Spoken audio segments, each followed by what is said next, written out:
டேஸ்டியாகவும் ஈஸியாகவும் ஒரு முட்டை குழம்பு எப்படி செய்யலான்றதை பார்க்கலாம் வாங்க.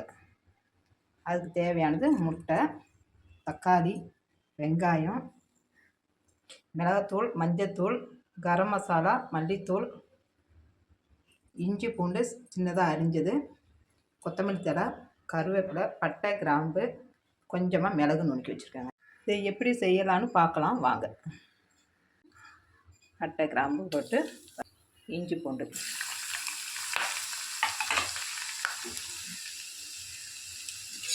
போட்டு நல்லா வதக்கிக்கணும். இஞ்சி பூண்டு வதங்கிடுச்சு. அதில் கொஞ்சம் வெங்காயம் போட்டு நல்லா லைட்டாக கொஞ்சம் உப்பு கொஞ்சம் சேர்த்து விட்ருவோம். அப்போ சீக்கிரம் வதங்கும். அது கூட அப்படியே தக்காளியும் சேர்த்துருவோம். தக்காளி சேர்த்து நல்லா வதக்கிடுவோம். தக்காளி வெங்காயம் நல்லா வதங்கிடுச்சுங்க. இன்னும் நம்ம மல்லித்தூள், மிளகாத்தூள்லாம் சேர்க்கலாம். மல்லித்தூள், மிளகாத்தூள், மஞ்சத்தூள் எல்லாத்தையுமே ஒன்றா போட்டுருவோம். பார்த்தாலே உங்களுக்கே தெரியும் எந்த அளவுக்கு நல்லா வதங்கியிருக்குன்னு. இன்னும் நம்ம கொஞ்சம் தண்ணி சேர்த்து கொதிக்க விடலாம். தண்ணினா நீங்கள் பச்சை தண்ணியை கலந்துடாதீங்க. எப்பயுமே இந்த மாதிரி செய்கிறதுக்கெல்லாம் நம்ம சுடு தண்ணி தாங்க கலக்கணும்.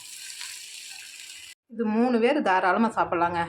அந்த அளவுக்கு தான் இப்போ நான் செஞ்சுருக்கேன். இப்போ உங்கள் வீட்டில் 4 பேர் 5 பேர் ஜாஸ்தியாக இருக்கிற மாதிரி இருந்தால் நீங்கள் இப்போ நான் சேர்த்தது கூட கொஞ்சம் பொருள் கொஞ்சம் ஜாஸ்தியாக, இப்போ நான் 2 தக்காளி 3 தக்காளி சேர்த்த இடத்துல நீங்கள் 4 தக்காளி 5 தக்காளி சேர்த்திங்கன்னா அந்த அளவுக்கு அந்த குழம்பு கொஞ்சம் ஜாஸ்தியாக வரும் உங்களுக்கு. 2 நிமிஷம் கொதிக்கட்டும். நம்ம மூடி போட்டு வைப்போம்.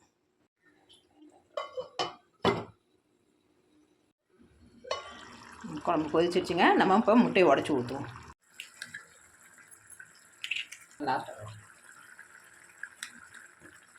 உடச்சி இப்படி ஊற்றிடுவோங்க. எல்லா முட்டையும் உடச்சி ஊற்றியாச்சு. முட்டையெல்லாம் உடச்சி ஊற்றியாச்சு. கொஞ்சம் நேரம் ஒரு 2 நிமிஷம் மூடி வைப்போம். வேகட்டும் முட்டை. பாருங்கள் எந்த அளவுக்கு இருக்குன்னு. செம்மையாக இருக்கிற பார்க்கவே சாப்பிடவும் டேஸ்ட்டாகவும் இருக்குங்க. இந்த டைமில் கொஞ்சம் மிளகுத்தூள் மேலே அப்படியே தூவிட்டு